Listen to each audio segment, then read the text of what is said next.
सगळ्यात अगोदर तर तमाम भारतीयांनी अशा अपप्रवृत्त घटनेचा, त्याचबरोबर सर्वपक्षीय राजकारण्यांनी, त्यांच्या प्रत्येक राजकीय पक्षाच्या प्रमुखांनी, कोण ते मला वैचारिक काय मटेरियल आहे ते माहीत नाही, मला संजय काय पाटील नावाचे, मी कधी म्हणजे त्या व्यक्तीला मी कधी म्हणजे प्रत्यक्षामध्ये कधी समजून घेतलेलं नाही किंवा माझ्याकडे कधी तो व्यक्ती आलेला नाही आहे. परंतु ही गोष्ट अत्यंत निंदनीय आहे, निषेधार्ह आहे. आणि त्याचबरोबर असं वैचारिक मटेरियल महाराष्ट्रामध्ये चालत नाही. महाराष्ट्र खपवून घेत नाही. महाराष्ट्र अशा गोष्टींना कधीसुद्धा थारा देत नाही. एक लक्षात ठेवलं पाहिजे की लोकसेवक म्हणजे पब्लिक सर्वंट. संजय दीना पाटील हे पब्लिक सर्वंट आहेत. त्यांनी सर्वंटची डेफिनेशन, सर्वंटची व्याख्या वाचून घ्यावी. आणि एक लक्षात ठेवावं की ह्या देशामध्ये पाटीलकी, ह्या देशामध्ये राजेशाही, हे भारताचं संविधान ज्या दिवशी अस्तित्वात आलं, ज्या दिवशी या भारतामध्ये संविधानिक दृष्ट्या मेकॅनिझम ज्या दिवशी अंमलात आलं, त्या दिवशी हे विशेषाधिकार संपलेले आहेत, दादागिऱ्या संपलेल्या आहेत. आणि त्याचमुळं मला सांगायचं आहे की लेजिस्लेचर हा सुद्धा पब्लिक सर्वंट आहे. आणि संजय दीना पाटील हे सर्वंट आहेत, सर्वंट आहेत आणि सर्वंट आहेत. त्याच्यामुळं ड्युटीज आणि रिस्पॉन्सिबिलिटीज, कर्तव्य आणि जिम्मेदाऱ्या ज्याला त्याला समजल्या पाहिजेत. संविधानापेक्षा मोठे नाहीत. कारण भारतीय संविधानानं 4 गोष्टी सांगितल्यात. एक, लेजिस्लेचर. लेजिस्लेचरचा अर्थ तो सर्वासर्वी नाही आहे, म्हणजे ज्याच्यामध्ये संजय दीना पाटील किंवा एकनाथ शिंदे बसतात. 2, ज्युडिशरी. ज्युडिशरीला सुद्धा इनहरंट पॉवर्स नाही आहेत. इनहरंट म्हणजे तुम्हाला सर्वंकष सगळं करू शकता असं नाही आहे. त्याला लेजिस्लेचर त्यांचा कायदा बदलू शकते. 3rd, तुम्हाला सांगतो एक्झिक्युटिव्ह. पोलिसांनी संजय दीना पाटलाच्या ह्या वर्तनाला कुणाचीच वाट न बघता, कारण ते त्यांना दिलेले अधिकार आहेत पोलिसांना, सहानी विरुद्ध जी दिल्ली सरकार ह्या केसमध्ये अशा प्रकारची वृत्ती, हिंसक भाषा, अशा प्रकारे थेट धमकी, ह्या सगळ्या गोष्टींमध्ये थेट पोलिसांनी गुन्हे दाखल करायचे आहे. त्यामुळं पोलिसांनी राजकारण्यांची चिंता करू नये. एकनाथ शिंदे साहेब असं जर वर्तन राहिलं तर खरोखर शिंदे टोळी, शिंदे टोळी, शिंदे टोळीच नाव पडाल. जसं की नाशिकच्या झोपडपट्टीवासियांनी शिंदे टोळी नाव दिलंय. त्याच्यामुळं मुख संमती सुद्धा असता कामा नये. आणि 4था इस्टेट जो आहे तो आहे ज्याला आपण जर्नलिझम म्हणतो, 4th इस्टेट. या 4th इस्टेटला ज्या प्रकारे न्याय संस्थेला, ज्या प्रकारे सरकारांना, ज्या प्रकारे म्हणजे एक्झिक्युटिव्हला IAS IPS अधिकाऱ्यांना, त्याच प्रकारे 4th इस्टेटला अधिकार दिलेला आहे. हे 4 इस्टेट या संविधानातून चालतात. आणि म्हणून या देशामध्ये, या महाराष्ट्रामध्ये भारतरत्न डॉक्टर बाबासाहेब आंबेडकरांची पत्रकारिता आहे, बाळशास्त्री जांभेकरांची पत्रकारिता आहे, बाळ गंगाधर टिळकांची पत्रकारिता आहे. आणि आजच्या पत्रकारांना, सन्माननीय पत्रकारांना दिलेल्या शिव्या, ज्या प्रकारे अर्वाच्य भाषा बोलली गेली, ती या तमाम जे महापुरुष आहेत, हे तमाम जे आदर्श आहेत पत्रकारितेतले, त्यांना देखील हे शिव्या दिल्यासारखे आहेत. त्यामुळं एकनाथ शिंदे साहेबांचं डोकं आज शर्मेनं खाली व्हायला पाहिजे. पत्रकारांसमोर येताना अगोदर त्यांनी शर्मेनं खाली बघायला पाहिजेत होतं. अगोदर त्यांनी शर्मेनं खाली बघायला पाहिजेत होतं. त्यांनी ताठ मानेनं हे राजकारणाचा भाग आहे, हे राजकारणाचा भाग आहे असं म्हणण्याची हिंमत तरी कशी काय आली एकनाथ शिंदे साहेबांना. एकनाथ शिंदे साहेब, प्रश्न विचारणं हा कर्तव्य आणि जिम्मेदारीचा पार्ट आहे पत्रकारांच्या. हे लष्कर-ए-तोयबा, जैश-ए-मोहम्मद सारखं कुणीतरी सांगतंय आणि तसंच करावं लागतंय, तसं पत्रकार नसतंय. त्यालाच पत्रकारिता म्हणलंय, त्यालाच पत्रकारितेचं स्वातंत्र्य दिलेलं आहे. आणि म्हणून मला या माध्यमातून आज काही गोष्टी उपस्थित करायच्या आहेत. ह्या गोष्टीला आज जी घटना घडलेली आहे या घटनेची निषेध करत असताना कोणताही पत्रकार, त्या 3 सन्मान्य पत्रकारांपैकी प्रतिष्ठित चॅनल किंवा स्वतंत्र पत्रकारिता असो किंवा अभिव्यक्ती स्वातंत्र्य असो, ह्याच्यामध्ये कुणाचाही अपमान होणं ही भावना आहे. आणि ही भावना असताना माझं असं म्हणणं आहे की तिथे 4-5 महत्त्वाच्या गोष्टी बोलल्या गेल्या. 5 खून जर एवढ्या ठामपणे सांगितले जात असतील तर ते 5 खून कोणते ते सांगावं लागेल, पोलिसांना विचारावं लागेल. त्याचं कारण आहे की भारतीय याच्यामध्ये म्हणजे गुन्हेगारी संहितेमध्ये लिमिटेशन कायदा खुनाला लागू नाही आहे, लिमिटेशन कायदा बलात्काराला लागू नाही आहे. हे गुन्हे अत्यंत हीन, अत्यंत मानव अधिकार विरोधी मानले जातात. तेव्हा ह्या गुन्ह्यांच्या बाबतीमध्ये जर तसं आहे आणि एवढं रोखठोक आहे, चॅनलवर आहे, जा, हे घडलेलं आहे. जन्माच्या आधी असो की जन्माच्या नंतर असो, गुन्हा हा गुन्हा आहे. आणि म्हणून जे त्या 5 गुन्ह्यांचा देखील पोलिसांनी तपास करणं ही नैतिक जिम्मेदारी आहे. एकनाथ शिंदे साहेब, तुम्ही सुद्धा सर्वंट आहात. तुम्ही उपमुख्यमंत्री म्हणजे सर्वासर्वी नाहीत. इथला सामान्य माणूस जेवढा उंचीचा आहे तेवढ्याच उंचीचे तुम्ही आहात.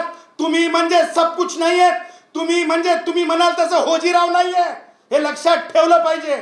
आणि म्हणून माझं असं म्हणणं आहे की ज्या प्रकारे आज जे काही बोललं गेलं आणि कोणी वाकडं करू शकत नाही इथपर्यंत शब्द उच्चारण्यात आले, हे शब्दसुद्धा अत्यंत, तुम्हाला सांगतो, मला म्हणजे ते खालच्या भाषेत बोलले म्हणून मला त्या भाषेत बोलायचं नाही, परंतु मला हे म्हणायचं आहे की अशा प्रकारची भाषा, अशा प्रकारचं वर्तन हे मज्जा अवस्था, ज्याला आपण म्हणजे सामान्य याच्यामध्ये म्हणतो, म्हणजे गुराखी साहित्यामध्ये माजलेली भाषा. आणि माझं असं मत आहे आणि माझी अशी मागणी आहे महाराष्ट्राच्या माननीय मुख्यमंत्री महोदयांना, ही बाब उद्धव ठाकरेकडून एकनाथ शिंदेकडे कोण गेलं हे गौण आहे. एकनाथ शिंदेनी राजकारणात काय मिळवलं, किती आयडिओलॉजिकली एकनाथ शिंदे फिट आहेत, हे ह्या गोष्टीवरून पुन्हा एकदा दिसतंय. तेच म्हणत असतो मी की माणसानं पक्ष चालवण्यासाठी आधी आयडिओलॉजिकली फिट असावं लागतं. ही जर पक्षप्रमुख म्हणून छडी घेऊन सांगण्याची हिंमत असली पाहिजे. आज संजय दिना पाटलाला त्यांनी बोलवायला पाहिजेत होतं, पत्रकारांसमोर उभं करायला पाहिजेत होतं. बेरीज राजकीय ही होत राहील, परंतु एकदा जर पॉलिटिकली तुम्ही आयडिओलॉजिकली जर तुम्ही अनफिट आहेत, हे जर महाराष्ट्राला आज जसं दाखवून दिलं तुम्ही, तसं वारंवार होत राहिलं तर तुम्हाला सांगतो राजकारणाचा मात्र व्हायला वेळ लागत नाही. म्हणून महाराष्ट्राच्या सन्माननीय मुख्यमंत्री महोदय जे अशा बाबी खपूनच घेत नाहीत, खपून घेणार नाहीत, मला डंके की चोट पे माहिती आहे. आणि त्यामुळं मला हे म्हणायचं आहे की माननीय मुख्यमंत्री महोदयांनी क्रिमिनल लॉ जो आहे तो अंमलात आणला पाहिजे. क्रिमिनल लॉ नुसार संजय दिना पाटलावर कारवाई झाली पाहिजे. पत्रकारांनी तक्रार देण्याची वाट बघू नये. हे प्रकरण पत्रकार हे इतर सगळ्या बाबी जनतेपर्यंत आणि सरकारपर्यंत पोहोचवणारी यंत्रणा आहे. त्या यंत्रणेला ह्या धंद्यामध्ये लावू नये कुणी सुद्धा. ह्या बाबीमध्ये जे आहे पोलिसांनी एकनाथ शिंदेंना घाबरू नये, श्रीकांत शिंदेंना घाबरू नये, किंवा संजय दिना पाटील चॅलेंज आहे, चॅलेंज या भारतीय संविधानाच्या पुस्तकाला घेऊन मी चॅलेंज करतो. पत्रकाराच्या केसाला धक्का लावून दाखवायचं. आजचं जे मी म्हणत नाही, मी ते म्हणणाऱ्यांपैकी नाही, मी भुकरा थाक्या हे म्हणणाऱ्यांपैकी नाही मी, परंतु लक्षात ठेवायचं, एकाही पत्रकाराच्या कॉलरला आणि केसाला जर धक्का लावला ना तर त्याचे परिणाम कायदेशीर भोगावे लागतील आणि प्रश्न विचारले जातील. आणि जर प्रश्न विचारू नये असं वाटतंय ना, राजीनामा द्यायचा, घरात बसायचं. जर एखाद्या पोलीस शिपायाला जर RTI लागू आहे तर संजय दिना पाटील तो RTI तुम्हालाही लागू आहे. ते प्रश्न विचारण्याचा अधिकार पत्रकारांना, तुमच्यावर प्रश्न विचारण्याचा अधिकार आहे. कारण तुम्ही केवळ कौटुंबिक नाही आहेत, तर तुम्ही जे आहेत पब्लिक सर्वंट म्हणून तुम्ही शपथ घेतलेली आहे आणि ते सर्वोच्च न्यायालयाने शिक्कामोर्तब केलेलं आहे. त्यामुळं दुसरं ढोंग होऊ शकतंय की आम्ही एवढ्या खालच्या लेवलची भाषा करून आम्ही जस्ट असं म्हणू शकतो. काय बोटं घातले, मला त्याच्या मागचं आणि पुढचं म्हणायला शरम वाटते. काय पाय तोडतो, कुणाचे कुणाचे कुणाचे? मी अभिव्यक्ती स्वातंत्र्य घेऊन सगळे पत्रकार घेऊन ठाण्यात येतो. बघू बघू बघू. 4 मुंग्या सुद्धा मारण्याची परवानगी या देशात नाही आहे संजय दिना पाटील. हा देश सिद्धार्थ भगवान गौतम बुद्धाचा आहे. हा देश प्रभू श्री रामांचा आहे. हा देश जे भगवान महावीरांचा आहे. आणि त्याच्यामुळे छत्रपती शिवरायांच्या याच्यामध्ये प्रत्येकाला इज्जत होती. शिलालेख काय आहेत? शिलालेख काय आहेत? म्हणून एकनाथ शिंदे साहेब, तुम्हाला चिंतनाची गरज आहे. राजकारणाची ही सेकंडरी आहे. राजकारण, राजकीय पक्ष काढणं हे मोठी गोष्ट नाही आहे. आणि अपघाती कोणाला काय मिळणं हे तर बिलकुल महत्वाचं नाही आहे. परंतु मी हे आज चिंतनीय बोलत आहे. आज मी हे राग तर आहेच, परंतु चिंतनीय आहे. तुम्हाला अगोदर चिंतन मनन करावं लागतंय आणि त्या चिंतन मननातून एक आयडियोलॉजी निर्माण करावं लागत असती. ती आयडियोलॉजी वेगवेगळे पक्ष, मग राष्ट्रीय स्वयंसेवक संघ असेल त्याच्या विचारावरली पक्ष असतो. भारतरत्न डॉक्टर बाबासाहेब आंबेडकरांच्या विचारावरली रिपब्लिकन असते. त्याचबरोबर शिवसेना ही आजच्या काळात सुद्धा, म्हणजे काल उद्धव ठाकरे साहेबांचं, आज मी कुणावरही मी टीका करून बोलणार नाही. जर आपण स्टेज पाहिलं असेल उद्धव ठाकरेंच्या याचं शिवसेनेचं, तर तिथं भारतरत्न डॉक्टर बाबासाहेब आंबेडकर होते. त्याचबरोबर प्रबोधनकार ठाकरे साहेब होते. त्याचबरोबर बाळ ठाकरे देखील होते. परंतु एकनाथ शिंदे साहेबांच्या स्टेजवर भारतरत्न डॉक्टर बाबासाहेब आंबेडकर होते का? म्हणजे लोकशाहीमध्ये तुम्ही उपमुख्यमंत्री आहात की स्वतःच्या काहीतरी स्वतःची हुकुमशाही निर्माण करण्यासाठी आहात तुम्ही? हे मला आवर्जून आठवण करून द्यायचे. त्याचं कारण हे आहे की आयडिओलॉजिकली फिट व्हा शिंदे साहेब. तुम्ही आयडिओलॉजिकली अनफिट आहात हे महाराष्ट्रात कायम बोललं जाईल. आणि सरते शेवटी मला हे सांगायचं आहे की एकाही पत्रकारांनी घाबरून जायचं नाही. प्रश्न विचारत राहायचे. आणि तुम्हाला सांगतो, तुमच्या केसाला धक्का तर सोडा, तुमच्या पायाच्या करंगळीला सुद्धा कोणी टच करू शकणार नाही. तसं टच केलं तर सदावर्ते परिवार असेल, सामान्य कामगार, कष्टकरी, श्रमिक, मजूर, महिला, विद्यार्थिनी सगळ्या तुटून पडतील. आणि त्याच्यानंतर आज जसे शिंदे साहेब, मला अत्यंत म्हणजे जड अंतकरणानं सांगावंसं वाटते. तुम्ही, मला हे माहिती आहे की आमचे रिक्षेवाले भाऊ आहे ना, थेट बोलतात, नेट बोलतात. पण आज तुम्ही उपमुख्यमंत्री झालात. रिक्षेवाले भाऊ असताना तुम्ही कधी काळी सांगता की तुम्ही रिक्षेवाले भाऊ होते. पण आज पत्रकार ज्यावेळेस प्रश्न विचारत होते, मला माहित नाही बाकी चॅनलनी चालवलं की नाही, परंतु जे मला दिसलं, तुम्ही अक्षरशः फिरलात. हिंदी माध्यमानं तर बोलला नाहीत. मला हे म्हणायचं नाही, गुराखी साहित्याप्रमाणे तुम्ही पळ काढला. तुम्ही पत्रकारांपासून ह्या प्रश्नावर पळ काढला. अरे हे किती बोंब आहे. आणि म्हणून संजय दिना पाटलाचा मी बॉम्ब मारून त्यांचा निषेध व्यक्त करतो. ओ बो बो बो बो बो बो. कारण संजय दिना पाटील, जे तुम्ही कृत्य केली हे नुसतं माफी नाही, तर या महाराष्ट्रामधल्या तमाम पत्रकारितेला तुम्ही अर्वच्च भाषेत तुम्ही शिवीगाळ केलेली आहे. आणि अक्षम्य गुन्हा आहे, संविधानिक द्रोह आहे. आणि त्याच्यामुळं पोलिसांनी अगोदर संजय दिना पाटील माफी काय मागतात किंवा त्यांनी काय दिलगिरी व्यक्त करतात किंवा शिंदे साहेब म्हणले म्हणून काय ते समोर येऊन, अहो ही व्यवस्था आहे. हे बळीच्या बकऱ्यासारखं समोर येऊन शिंदेंनी सांगितलं आणि संजय दिना पाटील समोर आले, असं होत नसतंय. आणि जर असं घडवून आणलं असेल दुसरं नाट्य, हे दुसरं नाट्य जर घडवून आणलं असेल, तर ह्या दुसऱ्या नाट्याचा विचार तमाम महाराष्ट्रातल्या पत्रकारांनी करू नये. मी तमाम महाराष्ट्रातल्या पत्रकार संघांसोबत आहे.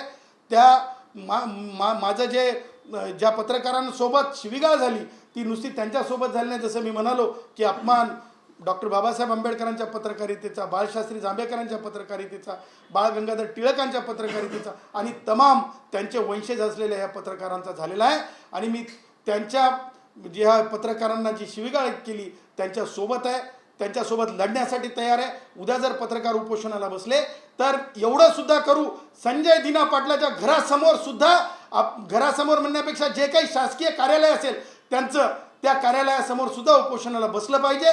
आणि आपण भीक घातली नाही पाहिजे. ही अपप्रवृत्ती आहे, हे अपप्रवृत्त विचार आहे. या विचाराला वैचारिकदृष्ट्या तुडवलं पाहिजे. आणि मी तमाम महाराष्ट्राच्या वतीने निषेध करतो. सर, एक प्रश्न असा आहे की संजय पाटील यांनी अर्वाच्य भाषेचा वापर तर केलाच, पण पत्रकार पुन्हा त्यांच्याकडे आले तर त्यांना मारण्याची धमकी देखील दिली.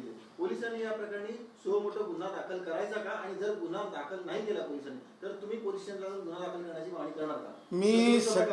मी स्पष्टपणे सांगत आहे, संजय दिना पाटील नाक घासून जरी म्हणजे महाराष्ट्रामध्ये एक म्हण आहे की नाक घासून माफी मागितली, पोटात मान घालून माफी मागितली, तरी सुद्धा कायद्यासमोर त्या माफीला काही किंमत नाही. ते सिव्हिल रॉंग नाही आहे, ते सिव्हिल रॉंग नाही आहे, ते अत्यंत गुन्हेगारी प्रवृत्तीची भाषा आहे. ते अत्यंत जीवे मारणं म्हणजे पार्ट 2 आहे गुन्हेगारी संहितेमध्ये. आणि त्यामुळं पोलिसांनी तातडीनं गुन्हा दाखल करावा. जे काही त्यांना वाटत असेल कॉग्निजेबल नॉन कॉग्निजेबल गुन्हा दाखल करावा सो मोटो. आणि जर गुन्हा दाखल करत नसतील तर मी संबंध पत्रकारांना आव्हान करतो की त्यांनी एक पत्र तयार करावं. त्या पोलीस स्टेशनला मी त्यांच्यासोबत एक कायद्याचा विद्यार्थी म्हणून संजय दिना पाटलाच्या विरुद्ध गुन्हा दाखल करण्यासाठी मी सोबत चलेल, मी समोर असेल आणि मी गुन्हा दाखल कसा करावा लागतो पोलिसांना हे कायदेशीर समजावून सांगेल. कारण आजचे पोलीस जे मी पाहिले संजय दिना पाटलाच्या तिथले, ते पोलीस हताश होते. पोलिसांनी हताश होता कामा नये. कारण महाराष्ट्राचे मुख्यमंत्री हे कायम कायद्याला बळ देणार आहेत आणि महाराष्ट्राचे मुख्यमंत्री अशा अपप्रवृत्त विचारांना बिलकुल थारा देणारे नाहीत. कारण राष्ट्रीय स्वयंसेवक संघाचा अशा प्रकारच्या बाष्कळ भाषेचा विचारच असू शकत नाही या मताचा मी आहे. त्यामुळं जर पोलीस स्टेशनला जायची वेळ आली तर गुणरत्न सदावर्ते एक संपादक, म्हणजे मी रिपोर्ट नावाच्या साप्ताहिकाचा म्हणजे संपादक राहिलेला माणूस आहे. बाळशास्त्री जांभेकरांच्या म्हणजे पोंबुर्ल्याला पहिल्यांदा पुतळा ज्यावेळेस प्रतिष्ठापना झाली त्यांच्या पुतळ्याची, त्यावेळेस त्या प्रतिष्ठापनेला म्हणजे आज 20 वर्ष होऊन गेले, त्याचा मी साक्षीदार आहे. त्या साक्षीनं सांगतो की मी ह्या सर्वांसोबत आहे, पत्रकारांसोबत आहे, गुन्हा दाखल करण्यासाठी सुद्धा मी सोबत आहे. पत्रकारांनी निसंकोचपणे समोर यावं, मी त्यांच्यासोबत आहे. ते असं बोलले की व्हिडिओ रेकॉर्डिंग करा, कमिशनरला पाठवा, परत प्रश्न विचारले की तुम्हाला मारेल, ही एवढी त्यांची हिंमत कशी होते? म्हणजे खासदार असले तरी म्हणजे पोलिसांची कुठेतरी भीती नाही? काय झालं की मिश्किलपणे का होईना ते आपले ठाण्याचे काय आमदार ते आव्हाड, हां जितेंद्र आव्हाड बोलले, बरोबर बोलले. यांना म्हणजे जितेंद्र आव्हाडांनी एवढी टर उडवली यांची, ते म्हणले की यांना काहीच माहिती नाही, यांना काहीच माहिती नाही. हे म्हणजे एका हिशोबानं रेडीमेड मिळालेलं सगळं आहे. त्याच्यामुळे चिंतन नाही, संघर्ष माहीत नाही, डेमोक्रेसी माहीत नाही, अरे रावी, हे सगळ्या गोष्टी आज मला तर म्हणजे हे मटेरियल मला तर माहीतच नाही कोण मटेरियल आहे. या मटेरियलला मी ओळखत नाही, परंतु हे असं मटेरियल इथं चालत नाही. आणि ही जी भाषा आहे ना, ही म्हणजे आमच्या सामान्य मराठीमध्ये माजलेपणाचं लक्षण आहे, माजलेपणाचं लक्षण आहे, माजलेपणाचं लक्षण आहे.